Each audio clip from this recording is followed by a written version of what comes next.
Amém. Paz do Senhor para os irmãos. Deus abençoe nessa tarde, em nome de Jesus. A gente vai começar nosso estudo hoje mais cedo um pouquinho, porque eu tenho um compromisso hoje à noite. Vou pregar na Igreja Metodista de Rio das Pedras, Pastor William. E como na semana passada eu tive um imprevisto e não pude gravar, a gente não quis deixar de gravar hoje também. Então hoje eu vou gravar um pouquinho antes, ok? A gente vai estar gravando um pouquinho antes para que os irmãos possam estar acompanhando. Se você entrou aí, dá um oizinho, dá um cumprimento aí para a gente ir vendo as pessoas que forem entrando aí, para a gente cumprimentando, tá bom? Paz do Senhor para você, meu irmão, minha irmã, que está entrando aí, não consigo ver o nome de ninguém ainda, mas que você possa estar conosco hoje. Hoje nós vamos dar seguimento ao nosso estudo de Apocalipse, vamos falar do capítulo 11, melhor dizendo, do capítulo 12, e essa é a parte 11 do nosso estudo, né? Então, a gente vai falar hoje do capítulo 12, finalzinho do capítulo 11, do versículo 15 a 19, e o capítulo 12 de Apocalipse, que fala da mulher e do dragão. Então, vamos orar, vamos falar com Deus essa tarde. Soberano Senhor, amado Pai, exaltado e santo é o teu nome. Na tua presença nós estamos, Senhor, nessa tarde para te glorificar e te bendizer. E pedimos a ti, Senhor, que tu venhas se manifestar sobre as nossas vidas, ó Pai, no dia de hoje. Que teu Espírito Santo possa estar nos conduzindo, Senhor, nos ajudando. E que possamos ser bênção, meu Senhor, para a vida daqueles que estão assistindo ao nosso estudo nessa tarde, ou que vão assistir depois pelo canal lá no YouTube. Que o Senhor possa estar abençoando cada um deles de uma forma muito especial. Em nome de Jesus, que a inspiração do teu Espírito Santo possa chegar sobre as nossas vidas e atravessar, Senhor, essa tela da internet, Senhor, do celular, do computador, e chegar até o coração, a família, o lar de cada um. Em nome de Jesus. Amém e amém. Amém.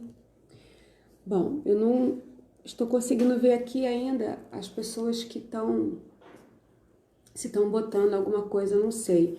Não sei se eu mexi alguma coisa no meu telefone, eu não estou sabendo mudar, né? Mas se tiver alguma pergunta, alguma coisa, a gente vai estar respondendo. Abre então a sua Bíblia e vamos falar um pouquinho lá em Apocalipse, capítulo 11, versículo 15. Na live passada, nós falamos do capítulo 11, das duas testemunhas, falamos o que significava, lembrando sempre aos irmãos, tá. Oi, Cris, a paz, tudo bom, minha amiga? Falar para uma escritora é até complicado, né, gente? Então, a gente tem que se policiar aí para falar bem. Então, das vezes passadas, né, na live passada, nós falamos um pouquinho acerca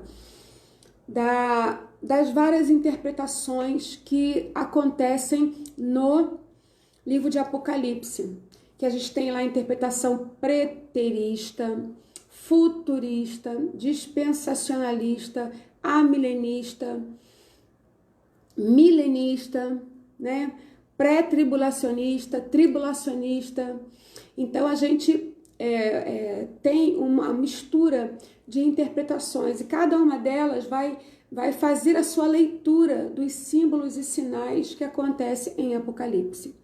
Porém, eu estou trabalhando a linha em que os reformadores, em que os wesleyanos, né, seguem e entendem com uma divergência ou outra, mas na sua grande maioria são defensores da linha que nós estamos seguindo, que estamos orientando aos irmãos. Amém? Paz do Senhor, Aline Lucas, minha ovelha querida. Raquel Maciel, beijo para você. Deus te abençoe também em nome de Jesus. Então, irmãos, como eu já falei para vocês entenderem um pouquinho, quem está pegando agora, precisa assistir às lives antigas. E eu não sei agora qual é mais, que eu designei lá falando um pouquinho de cada uma dessas interpretações que a gente tem disponíveis, né? Que você vai encontrar Bíblias de estudo e tal, ó. A minha Bíblia de estudo, essa aqui que tem as anotações de John Wesley, é uma Bíblia reformadora, pré-reformadora, que é nosso pensamento que nutre, né? Que regue, que direciona o caminho da Igreja Metodista. A gente está falando dentro dessa linha. Provavelmente você vai ver coisas diferentes. Você vai acessar aí o YouTube, vai ver vídeos, vai ver pastores, apóstolos pregando coisas diferentes, pregando que quero deixar isso muito claro. Não que sejam contrários à doutrina bíblica, não é isso. Nós já falamos que nós não somos os detentores de toda a verdade, mas sim de uma interpretação que nós julgamos ser a melhor para esse tempo. Então, se porventura você ver algo, não é para... a pastora Estela falou isso e é isso. Eu não estou aqui, não sou a última palavra nisso, né? Tem outras pessoas que o Senhor também vai usar para sinalizar. Amém? Em nome de Jesus. O que a gente quer é trazer uma luz para você, para deixar, tirar o estigma de que o livro de Apocalipse é um livro que impõe medo, que impõe insegurança. Pelo contrário, o livro de Apocalipse é um livro que mostra a verdade do triunfo da igreja, do triunfo daquele que serve e é fiel ao Senhor, do triunfo do Senhor, mesmo quando o nosso adversário se posiciona contra nós. Isso aí, André, é milagre. Eu creio também na Bíblia, na palavra de Deus. Amém? Então a gente precisa entender e não temer. O que está acontecendo aqui em Apocalipse? Que nós vamos sofrer, que não sei o quê. Não é para você temer, é para você aprender sem medo, né? Mas continuar firme.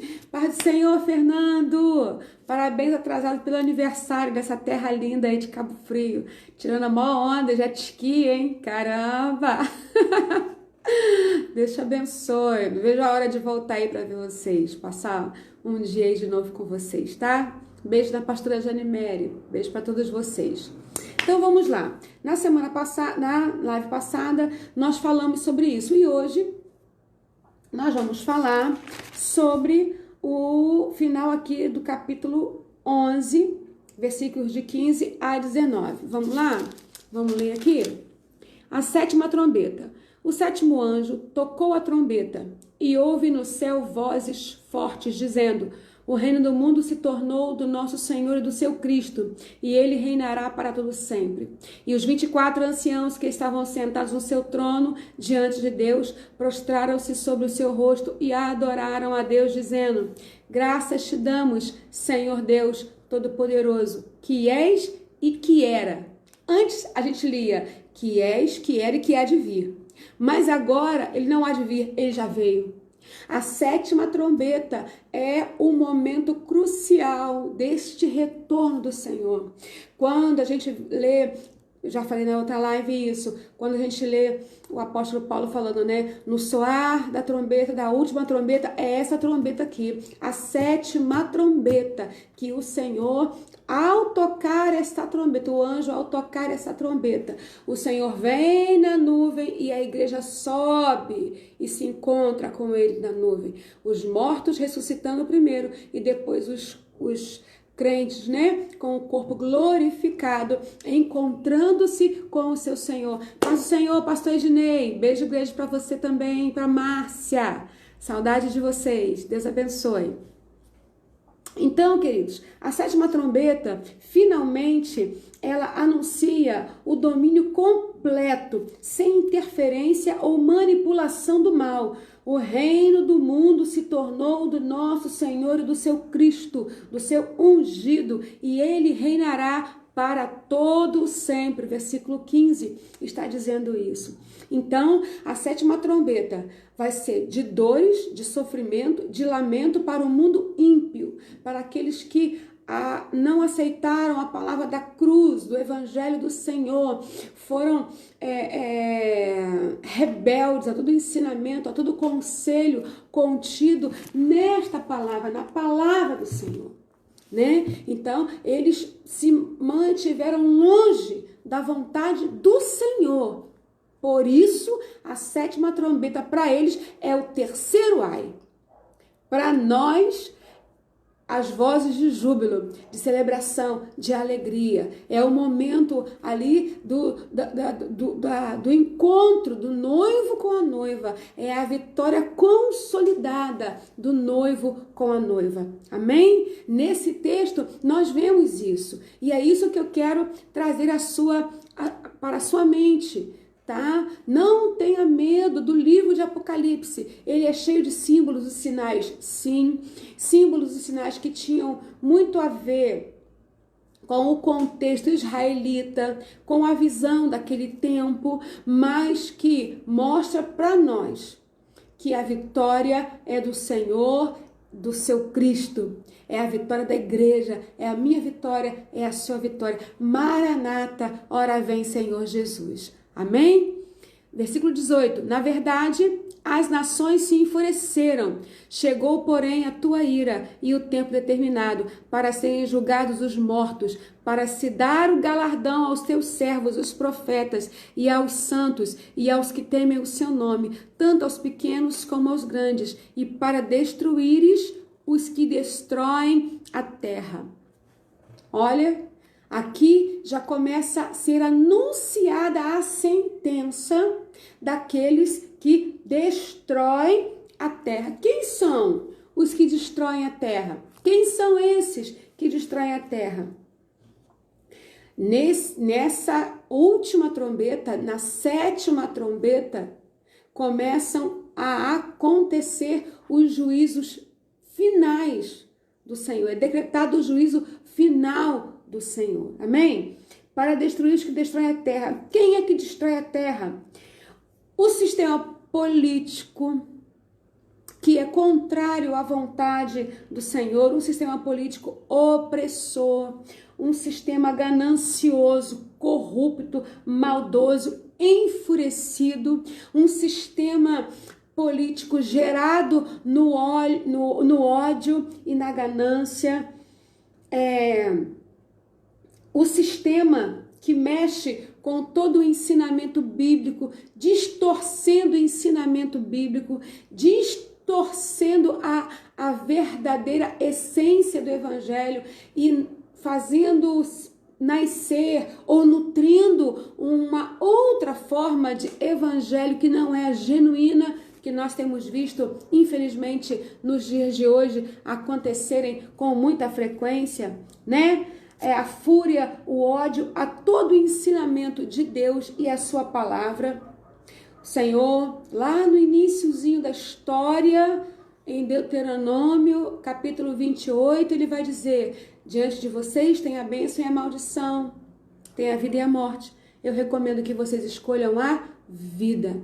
E muita gente tem escolhido a morte, porque não escolhe a palavra do Senhor, não escolhe os ensinamentos do Senhor. E por não escolher o ensinamento do Senhor, automaticamente está escolhendo a morte, automaticamente está escolhendo andar fora da vontade do Senhor.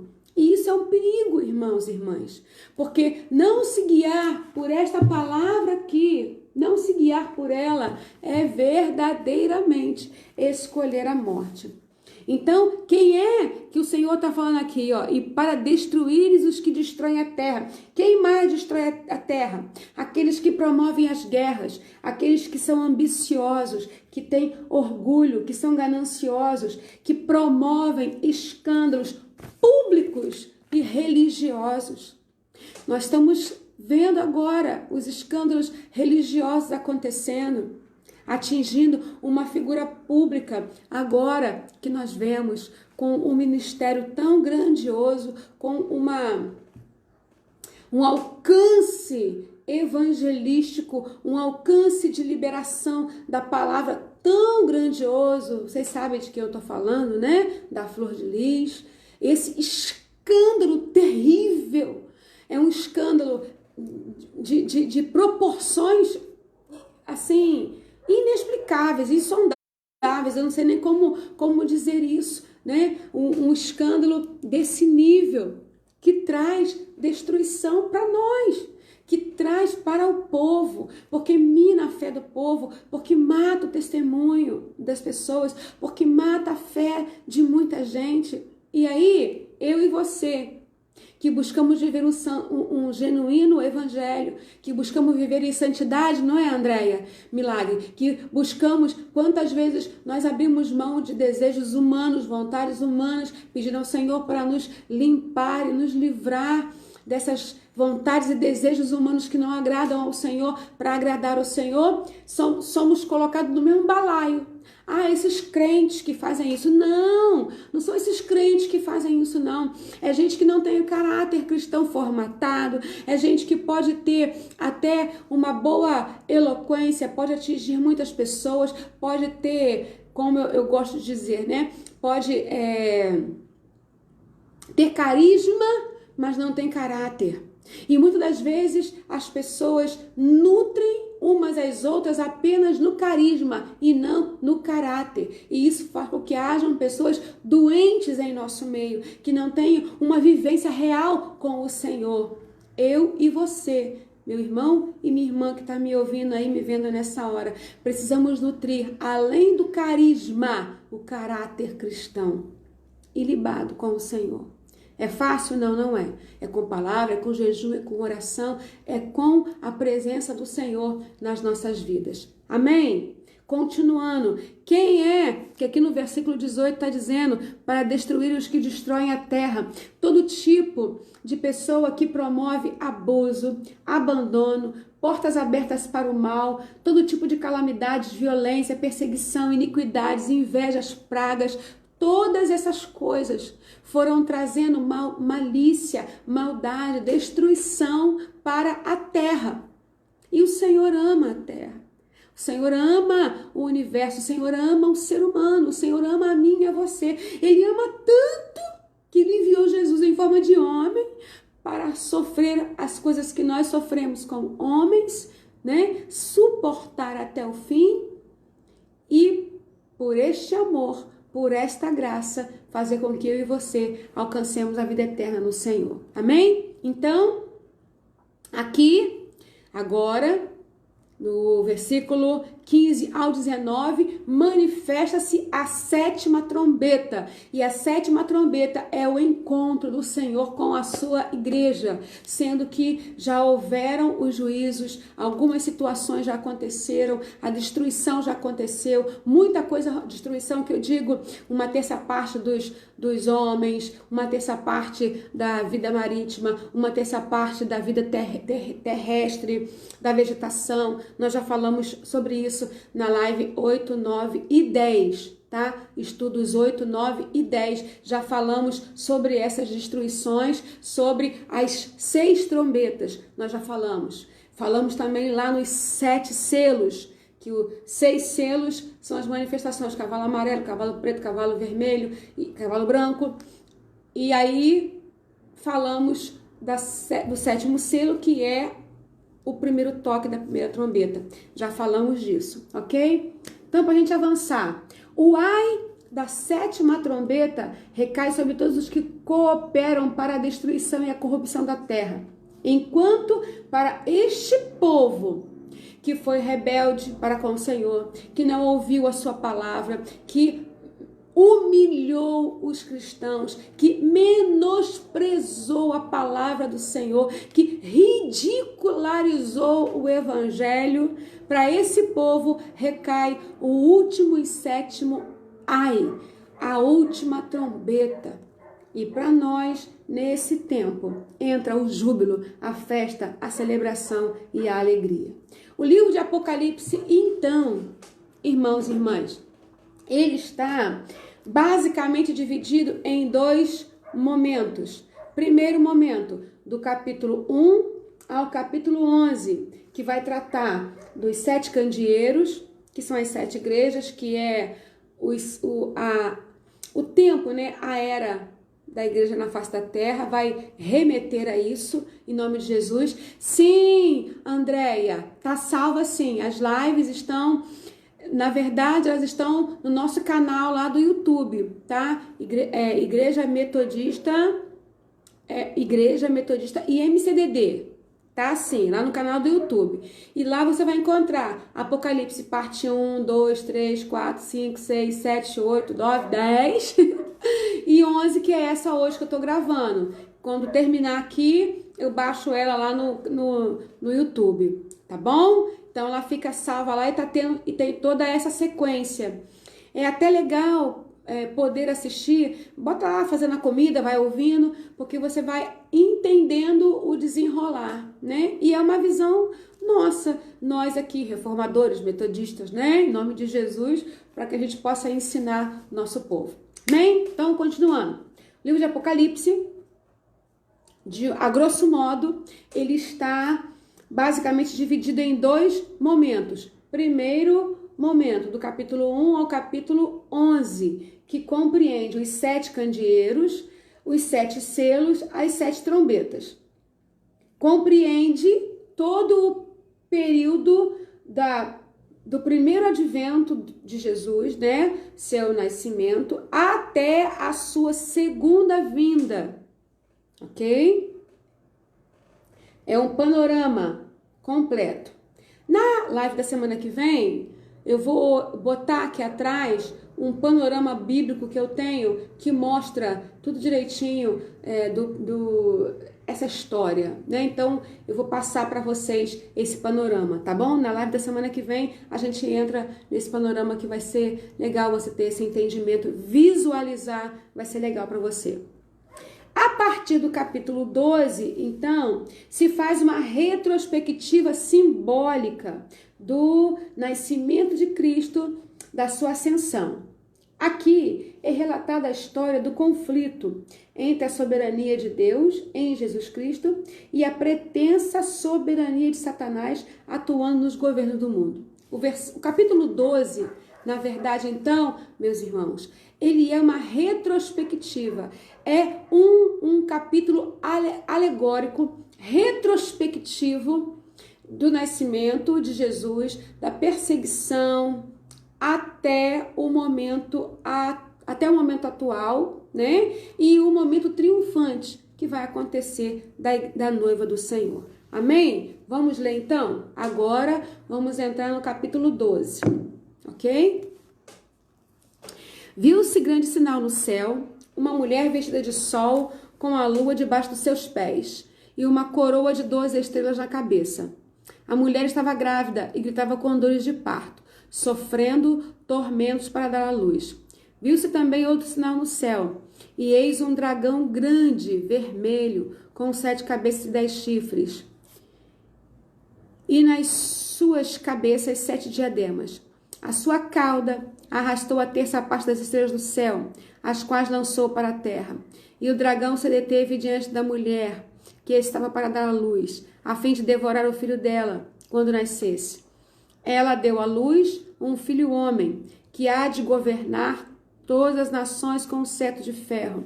E o filho da mulher foi arrebatado para junto de Deus e do seu trono. A mulher, porém, fugiu para o deserto, onde Deus lhe havia preparado um lugar para que nele a sustentem durante 1260 dias.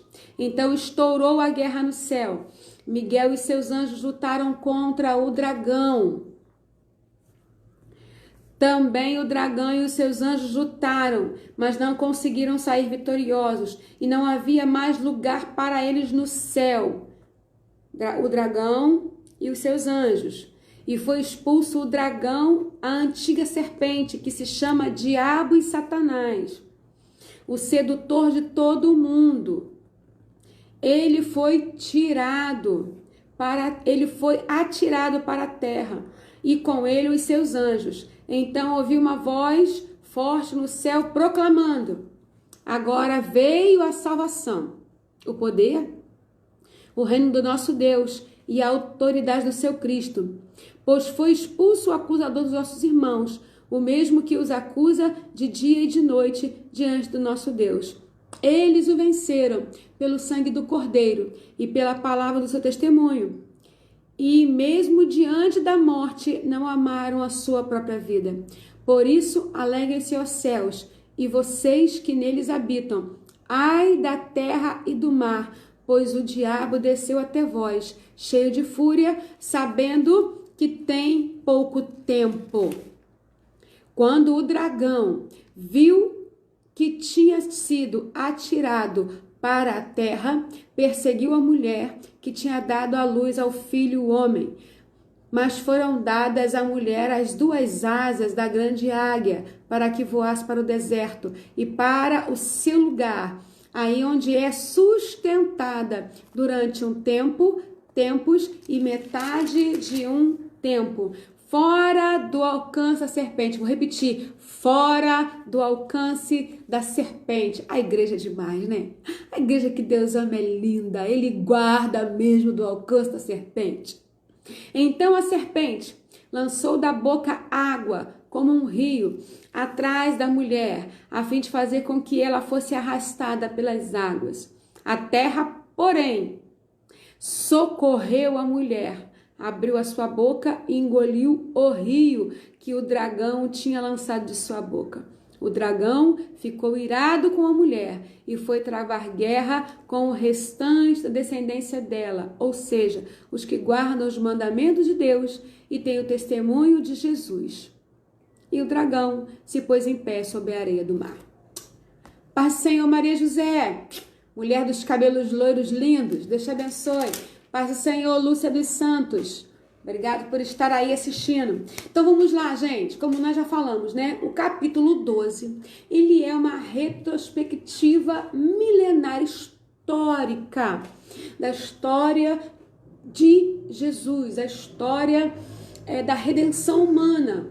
Amém? Em um único capítulo é condensado toda a Bíblia aqui. Vamos colocar dessa forma, tá? Em um único capítulo é condensado toda a história da redenção humana. Como o celular está aqui pertinho de mim, eu falo muito com as mãos, gesticulo, de repente eu abro a mão e você não vai nem entender o que está acontecendo. Que eu gesticulo demais, eu tento me policiar, gente. Eu não quis botar no tripé hoje, não. Botei aqui o telefone gravando num aparelhinho que eu tenho aqui menorzinho, para ficar mais perto de mim, mas é como eu gesticulo, falo muito com a mão, parece que, né, você não vai entender muito. Mas vai sim, em nome de Jesus. Então vamos lá. O capítulo 12, eu vou repetir. Ele é um capítulo que tem, deixa eu ver, quantos versículos? 18 versículos. Em 18 versículos está totalmente condensada toda a história da humanidade, que nós vamos ver agora, tópico por tópico, rapidamente, para que você possa entender nesses minutinhos que nos restam. A gente tem meia hora ainda aqui de live, né? Eu não vou passar de uma hora no nosso estudo, para que você possa absorver bem, tá? 45 minutos no máximo que a gente gosta de ter aí com vocês, ok? Então vamos lá, como nós já falamos, o capítulo 12, ele faz uma retrospectiva simbólica de toda a história da redenção humana. Aqui é relatado a história do conflito entre a soberania de Deus em Cristo Jesus e a pretensa soberania de Satanás, atuando nos governos. Irmãos e irmãs, a gente sabe que tem uns governos aí, né? Não digo só aqui no nosso país, mas a gente sabe que tem governos aí que fazem tudo para ser contrário à vontade do Senhor, ao que manda a sua palavra. Recentemente, a França assinou a lei que permite em qualquer época de gestação, até 9 meses, ou seja, o assassinato de uma criança do útero materno. Isso é abominável para o Senhor. Isso é abominável para o Senhor. É uma vida sendo assassinada sem ter o mínimo de defesa possível. Isso dói, isso é triste. Então, são governos humanos que estão debaixo de uma influência satânica. porque isso não é humano, isso não é ser humanidade, isso não é ter cuidado, isso é desprezível, né? Então, nós vamos conhecer um pouquinho os protagonistas aqui desse capítulo 12, que a gente leu agora aqui, tá bom? Conhecendo então os personagens desse capítulo 12. Quem é a mulher? A mulher, ela simboliza a igreja, ela simboliza a noiva de Cristo, que começou quando? Essa noiva de Cristo, essa igreja, irmãos, ela não começou lá em Atos dos Apóstolos. Ela começou quando o Senhor separou o seu povo separado. A gente pode até dar uma ideia da igreja na sua abrangência, né? Atingindo também os gentios, lá em Atos dos Apóstolos. Mas ela não começou lá. Ela começa com Abraão, ela começa com a chamada de Abraão. Em ti serão benditas todas as famílias da terra. De ti farei um povo numeroso, maior que as areias da praia e mais numerosos que as estrelas dos céus. Então esse povo já começou lá atrás, né? Então esse povo é simbolizado por esta mulher. Simboliza a igreja de Cristo, com todos os seus componentes. Não apenas os judeus. Não apenas os judeus. A igreja está na terra e também está unida com o Senhor lá nos céus, porque quando eu oro, quando você ora, a nossa oração é ligada ao Senhor lá nos céus, e lá dos céus o Senhor responde e age aqui na terra a nosso favor. Alguns vão crer que essa igreja, que essa mulher é única e exclusivamente Israel, a nação de Israel, os dispensacionalistas. Como nós já falamos, né? Nós não cremos 100% naquilo que os dispensacionalistas falam. Nós entendemos, enquanto igreja, que nós somos o Israel de Deus. O Israel de Deus não se resume apenas ao Israel geográfico, mas a mim e a você, que não temos o sangue israelita correndo aqui nas nossas veias, mas temos o sangue de Cristo também correndo sobre as nossas vidas. Em nome de Jesus, amém? Então, alguns creem que essa mulher é Israel, mas o mais provável é que seja realmente a igreja. Por quê? Aí vamos lá. Vestida de sol, o que isso representa? O que isso representa? Reflete a luz de Cristo. Quem é o sol da justiça? Jesus. A igreja não tem glória própria. A igreja não tem luz própria. Ela reflete o sol da justiça, a glória do Senhor. Tem a lua sob os seus pés, ou seja, ela exerce autoridade, ela tem domínio. Uma coroa com 12 estrelas representa a sua face vitoriosa. Amém? Representa a sua face vitoriosa. Pai do Senhor, Flávia, boa tarde. 12 estrelas, 12 apóstolos que representam a igreja como um todo, tá bom? Os 12 apóstolos ali, as 12 estrelas representam, tipificam, simbolizam isso. Qual é a missão da igreja? A missão da igreja é dar à luz o Cristo. Qual era a missão do antigo Israel? Era dar à luz ao Cristo. O Cristo iria nascer de Israel. Ele seria o leão da tribo de Judá. As profecias apontavam para isso. Então ele precisava nascer daquele Israel naquele momento. Amém? Naquele momento. A missão da igreja é dar a luz ao Cristo, segundo a carne. Deus preparou um povo para essa tarefa, que foi o povo judeu, mas não encerrou no povo judeu a sua promessa. Pelo contrário, a estendeu. Fez uma extensão dessa promessa para todos nós, ok? Para todos os povos, tribos, raças, línguas e nações. Muitas artimanhas do dragão tentaram impedir esse nascimento. Vocês lembram? Lá ainda no Egito, a matança dos bebês, aonde o Moisés foi poupado. Você lembra depois também da matança das crianças quando Jesus foi para o Egito, junto com José e com Maria, sua mãe, que Herodes mandou matar os recém-nascidos, você lembra? Então essas matanças já eram as artimanhas do dragão, da antiga serpente que enganou Adão e Eva, os nossos pais, lá no paraíso, e vem tentando, ao longo das eras, fazer a mesma coisa. Continuando, viu-se um grande sinal no céu, e eis um dragão grande, vermelho, com 7 cabeças e 10 chifres, e na sua cabeça 7 diademas. Isso aqui é uma linguagem simbólica para dizer do seu poderio, da sua força, do seu poder de manipulação. Gente, o que mais o diabo tem é poder de ilusão. Ele ilude as pessoas, ele seduz, ele engana, ele é sedutor. Olha o que diz: a sua cauda arrastou uma terça parte das estrelas do céu.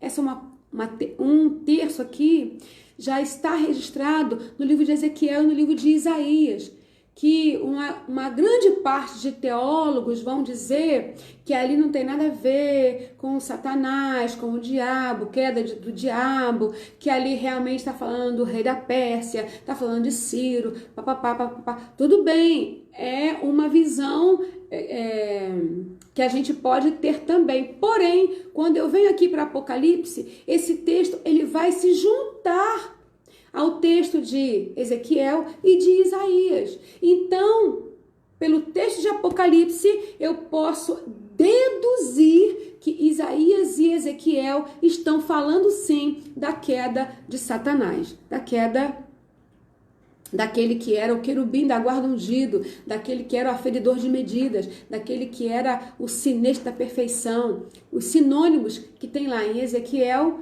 e tem em Isaías, ok?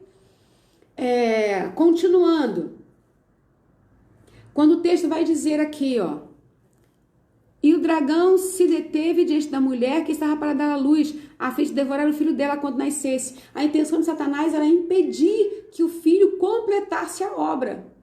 Mas o filho completou a obra, amém? O filho completou a obra, por isso que esse capítulo 9, esse capítulo 12, a mulher e o dragão, ele é uma condensação profética de toda a história da redenção humana. E a gente pode ler esse texto sem preocupação nenhuma, porque a vitória aqui você já vai ver, né? Já está vendo comigo, é de quem?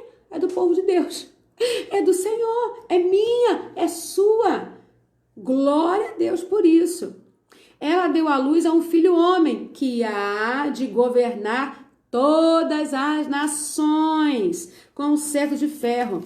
E o filho da mulher foi arrebatado para junto de Deus e do seu trono. Ou seja, ele veio, morreu, foi lá para a cruz, cumpriu o seu propósito, ressuscitou o terceiro dia, foi assunto aos céus. Então ele cumpriu a sua missão. E a antiga serpente e o dragão foram derrotados, não puderam fazer nada contra ele, porque ele cumpriu o seu propósito, ele venceu.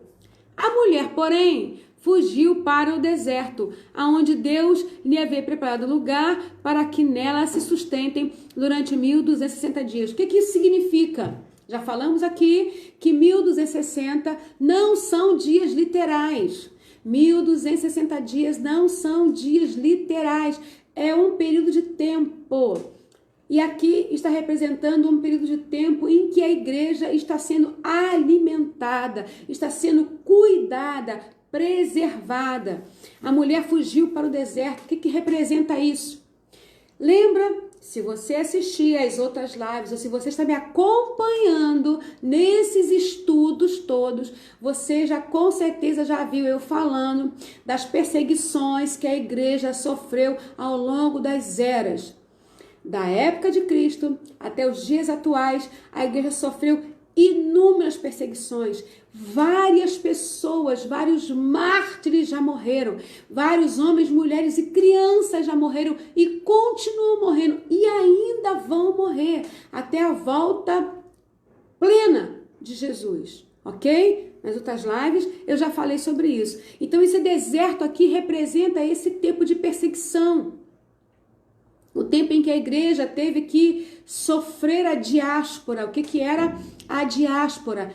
É se separar, né? Israel, no ano 70 da era cristã, a cidade, né, a nação de Israel, ela se desintegrou, ela foi totalmente destruída. Só voltou a ser nação de novo em 1948. Então, do ano 70 ao ano 1948, Israel, enquanto nação, não existiu. A igreja se desintegrou, se desfez, né, de estar juntinha ali, mas ela foi se ramificando, ou melhor, vamos nem usar essa palavra desintegrou. Ela se expandiu e atingiu a Europa, a Ásia, saiu da parte oriental, foi para a parte ocidental. Aí é que entram as duas asas que nós vamos falar aqui, né, ó. Então estourou, tá, aí parou aqui. Versículo 7. Então estourou a guerra no céu. Miguel e seus anjos lutaram contra o dragão. Isso aqui, mais uma vez, volta lá, ó, ao Ezequiel, capítulo 28, e Isaías, capítulo 12, 14. Não me falha a memória de quando Satanás ele é expulso lá dos céus, ó. Miguel e seus anjos lutaram contra o dragão. Também o dragão e seus anjos lutaram, mas não conseguiram sair vitoriosos. A antiga serpente e o dragão tentam lutar. Sujei de batom. A antiga serpente e o dragão tenta lutar contra Miguel lá no céu e perde. Tenta lutar contra Deus para pegar o seu filho e perde. E está lutando contra a igreja e está perdendo, porque a igreja é vitoriosa. E foi expulso o grande dragão e a antiga serpente, que se chama Diabo e Satanás, o sedutor de todo mundo. Ele foi atirado para a terra, e com ele os seus anjos. Então ouviu uma voz do céu proclamando: agora veio a salvação e o poder e o reino do seu Cristo, pois foi expulso o acusador dos irmãos, o mesmo que os acusa de dia e de noite. Isso aqui é uma canção, irmãos. É um louvor que os céus, os anjos estavam cantando. Agora veio a salvação, porque já o acusador dos nossos irmãos foi derribado. Foi derribado, não se achou mais espaço para eles. Aí no versículo 11, eles o venceram pelo sangue do Cordeiro e pela palavra do seu testemunho, e não amaram as suas vidas até a morte. Aleluia! Por isso alegre-se, ó céus, e vós que neles habitam, ai da terra e do mar, porque o diabo desceu até vós, cheio de fúria, sabendo que tem pouco tempo, ou seja, pouco tempo lhe resta. Satanás perdeu a guerra nos céus, foi expulso de lá, tentou ganhar uma guerra na terra para tentar impedir a obra consumatória de Jesus, mas perdeu também, porque Jesus consumou a obra, e aí ele, junto com os seus demônios, ele tenta com a igreja, sabendo que tem pouco tempo. Porque o Senhor tem sustentado a tua igreja, mesmo no meio do deserto, mesmo no meio das dificuldades, ok? Continuando aqui, ó. A igreja recebe o selo, irmãos. Falamos sobre esse selo de proteção da igreja, que está lá em Apocalipse capítulo 3 e também Apocalipse 11, versículo 1.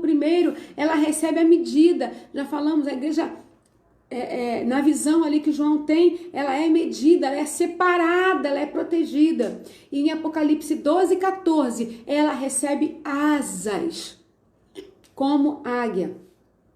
O filho da mulher é o Messias que completou a sua obra. Aqui ele aparece exaltado. Jesus na cruz triunfou sobre principados e potestades. Aleluia.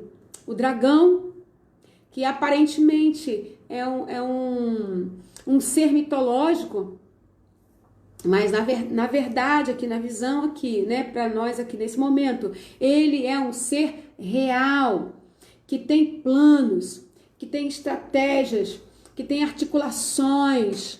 Ele é um ser tremendamente inteligente, audacioso, perspicaz, que tenta de todas as formas manipular as pessoas. Ele possui sentimentos. Quais sentimentos que ele possui? De ira, de ódio, de raiva, de cólera contra a igreja, contra mim e a você. Mas ele pode ter tudo isso. Eu e você temos a marca de Cristo. Eu e você estamos selados pelo Senhor. Eu e você estamos guardados pelo Senhor. Aleluia! Eu e você estamos lá no Salmo 91. Nenhum mal nos sucederá, praga nenhuma chegará à nossa tenda, porque aos seus anjos dará ordem ao nosso respeito para nos guardar. Amém. Natalina Garcia, minha mãe linda, essa pastora é linda, você também é, minha mãe lindona, um beijo. Então vamos lá, o dragão é vencido pelo quê, queridos? O que diz a palavra aqui que nós lemos? Ele é vencido pelo sangue do Cordeiro. Eles o venceram pelo sangue do Cordeiro e pela palavra do seu testemunho. Olhe para a tua vida. O sangue do Cordeiro já foi derramado sobre você.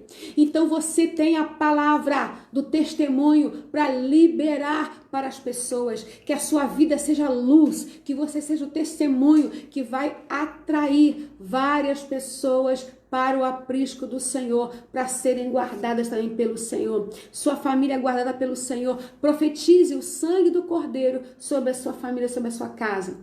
O testemunho persistente do Cristo é a arma de aniquilação do dragão. Vou repetir porque eu acho isso tremendo. O capítulo 12 de Apocalipse é uma condensação de toda a história de redenção que Deus tem para a minha vida e para a sua. Quando a gente vê a descrição desse dragão, tem 7 cabeças, representa a sua influência universal.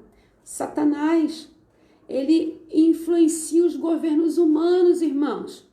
Ele influencia todo tipo de corrupção. Ele influencia todo tipo de maldade, de malignidade, de iniquidade.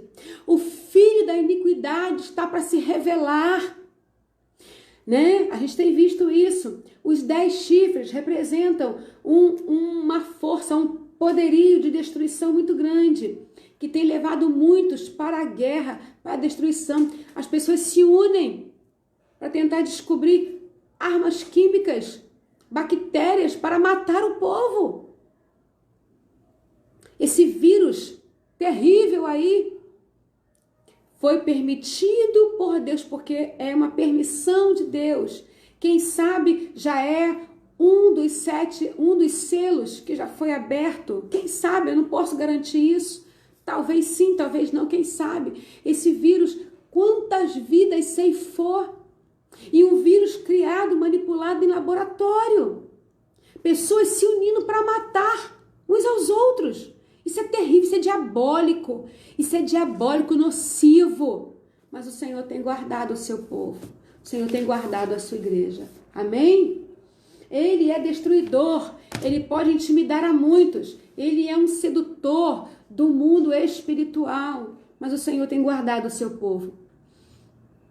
Nos versículos 7 e 9, de 7 a 9, nós vemos como ele enganou e manipulou um terço dos anjos. Já falamos disso aqui nessa live mesmo hoje, né? Assim como Satanás manipulou e seduziu uma terça parte dos anjos lá em Ezequiel e em Isaías. Esses textos eles vão se completar aqui com o livro de Apocalipse, capítulo 12, versículos de 7 a versículo 9. O arcanjo Miguel luta com o dragão e o vence. Isso revela que o poder de Deus em seus ministros é muito maior que o poder do inimigo. Recebe aí você que está me ouvindo. O poder de Deus na sua vida é muito maior que qualquer poder que o diabo possa ter para vir atentar contra você. O poder de Deus em você é muito maior. Tome a tua posição de fidelidade com o Senhor, em nome de Jesus. Flávia, Ayrton, irmã Aline, em nome de Jesus, há um poder ilimitado da parte de Deus, sendo manifesto e liberado sobre a tua vida, em nome de Jesus. Amém? Ele tem pouco tempo de ação, sabendo que tem pouco tempo, mas você tem a unção de Deus sobre a tua vida. O dragão realiza 3 lutas.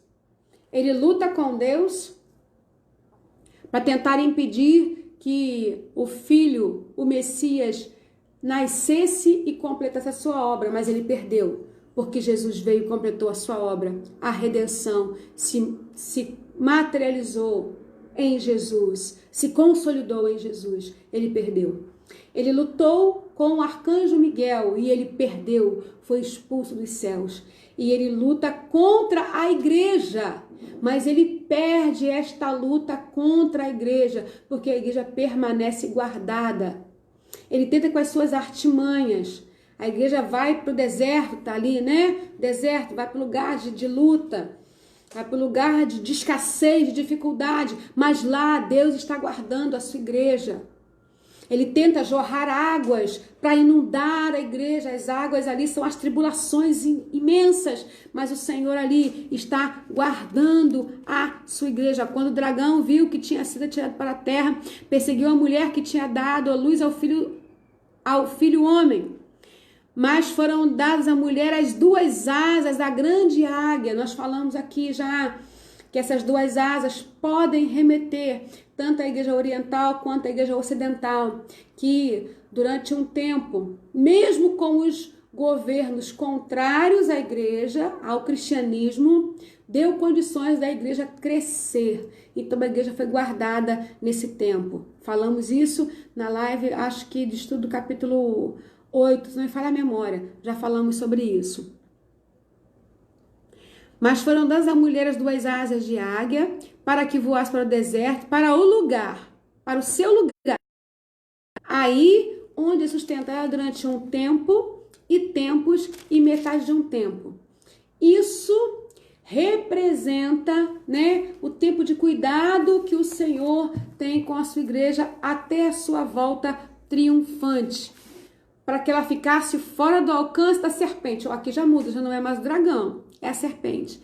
Mas é o mesmo diabo, é o mesmo capiroto safado que tenta contra a minha vida e com a sua. Mas esse capiroto safado já perdeu na minha vida e na sua também, em nome de Jesus.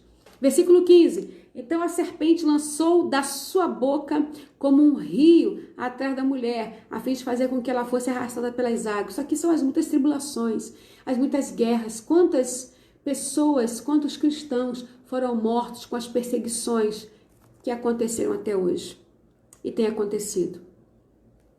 A terra, porém, socorreu a mulher e abriu a boca e engoliu o rio que o dragão tinha lançado. O que isso significa? Que muitas das vezes, nesse tempo aqui, a terra, ou seja, alguns governos deram força, deram ânimo, deram o cuidado para que essas vidas fossem poupadas no nome de Jesus. Amém? Quero que você entenda bem isso aí. Aí, versículo 17. O dragão ficou irado com a mulher e foi travar guerra com o restante da sua descendência. Ou seja, os que guardam os mandamentos de Deus e têm o testemunho de Jesus. O que isso significa? Que ele continuou travando batalha, continua travando batalha. Aonde, pastora? O que significa isso? Hoje, travando essa batalha nos países que são comunistas, nos países que são muçulmanos, nos países que são contrários à palavra, aonde esta palavra não pode entrar, aonde esta Bíblia não pode entrar. Os países que sofrem perseguição, a igreja perseguida. Quando esse texto aqui fala isso, exatamente, irmãos, assim é nítido, né? O dragão ficou irado com a mulher, irado com a igreja, porque ele não consegue atacar a igreja. E foi travar guerra contra o restante da descendência dela. Quem é esse restante da descendência da mulher? Quem é esse restante? São esses meus irmãos e teus irmãos também, da igreja perseguida, que estão espalhados aí, sofrendo perseguição por causa do dragão. Mas a vitória também vai chegar até eles em nome de Jesus. Amém? A gente está encerrando o nosso estudo de hoje, do capítulo 12, a mulher e o dragão. E semana que vem nós vamos retornar com o capítulo 13, a besta que emerge do mar. Hoje foi a live de número 11, capítulo 12 de Apocalipse. Semana que vem, lives número 12, capítulo 13 de Apocalipse. Ok? Deus te abençoe, que você possa absorver dessa palavra, que você use essa palavra como alimento para a sua vida, que você entenda que nenhuma artimanha do inimigo pode derrubar a noiva de Cristo, pode atrapalhar o projeto do Senhor. Deus tem a igreja na palma das suas mãos, Deus tem a sua vida na palma das suas mãos e nada vai impedir você de avançar em nome de Jesus. Amém? Deus te abençoe. Pastor Rafael, grande beijo, te aguardando aqui, hein? Vou marcar para você vir aqui de novo, em nome de Jesus. Vou te chamar no privado, para você vir de novo aqui em nome de Jesus, pregar na cidade de Deus. Amém? Deus abençoe, meus irmãos. Fiquem com a paz do Senhor e compartilhe esse vídeo. Vai lá no nosso canal do YouTube. Daqui a pouco já vai estar lá no canal do YouTube esse vídeo. Você entra lá, dá o seu joinha. A gente precisa do seu joinha lá para nos ajudar. Dá o seu joinha, compartilhe, nos ajude em nome de Jesus. Tá bom? Fiquem na paz. Deus abençoe vocês. Senhor, em nome de Jesus, eu quero orar e abençoar os meus irmãos que acompanharam esse estudo nessa tarde, que o Teu Espírito Santo possa estar cuidando de cada um deles de uma forma muito peculiar, que o Senhor possa manifestar a Tua graça sobre cada um dos Teus filhos. Em nome de Jesus, nós oramos. Amém e amém. Deus te abençoe. Fiquem com Deus. A paz. Tchau.